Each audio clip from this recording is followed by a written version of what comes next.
May mga bagay na kailangan natin gawin, piliin, kahit na ayaw natin. You do not want to do it, and yet, you must do it. Kamukha po sa inyo, na nasa ibang bansa.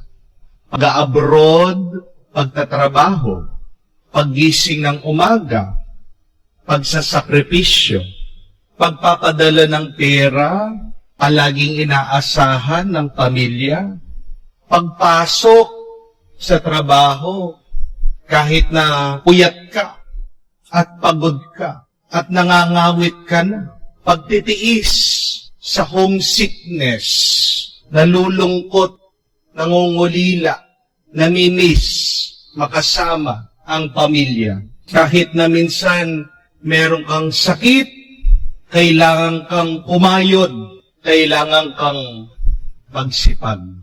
There are some things in our life that even if we do not want to do them, we must do them. At ang hamon po, the challenge is, minsan kahit na ayaw mong gawin, gawin mo, gustuhin mo, at piliin mong maging masaya habang ginagawa mo ang bagay na yan. If you do not have the heart in doing something, put your heart in it. Magiging mas madali, magiging mas magaan ang iyong ginagawa. Kung wala yung puso mo dyan, subukan mo. Ikabit mo yung puso mo dyan. Dahil anong sinasabi ng ating Panginoon? Where your heart is, there your treasure will be. Nagdidepende sa iyo kung saan mo inilalagay ang iyong puso. Di ba, kung ganyan po yung attitude natin, kahit na ikaw ay mapunta sa impyerno, kung gugustuhin mo yung iyong kalagayan doon sa impyerno, ano mangyayari? Magbabago ito. Magiging langit ito. Hindi magiging mahirap ang impyerno. It all boils down to loving your situation. Loving where you are now. Choosing what you are doing.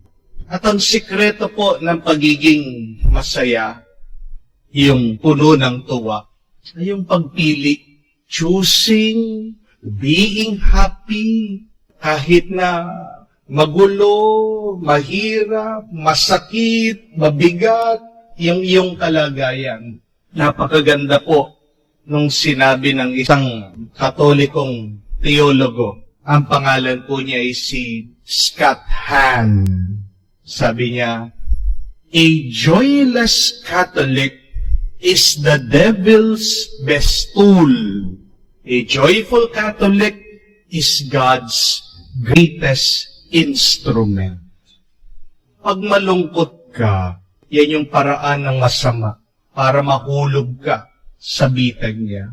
Pero pag ikaw ay masaya, natutuwa, ginagamit ka ng Diyos para sa kagustuhan niya. Ito yung isang dahilan bakit napakahalaga pa rin na piliin natin maging masaya kahit sa mga sitwasyon na kung saan hindi natin pinili. Because if we will remain depressed and miserable, the devil will enter into our hearts. And the evil one will use us for evil things. Pero kung ikaw ay masaya, masaya ang Diyos, gagamitin ka niya to spread love, to spread goodness, to spread His grace.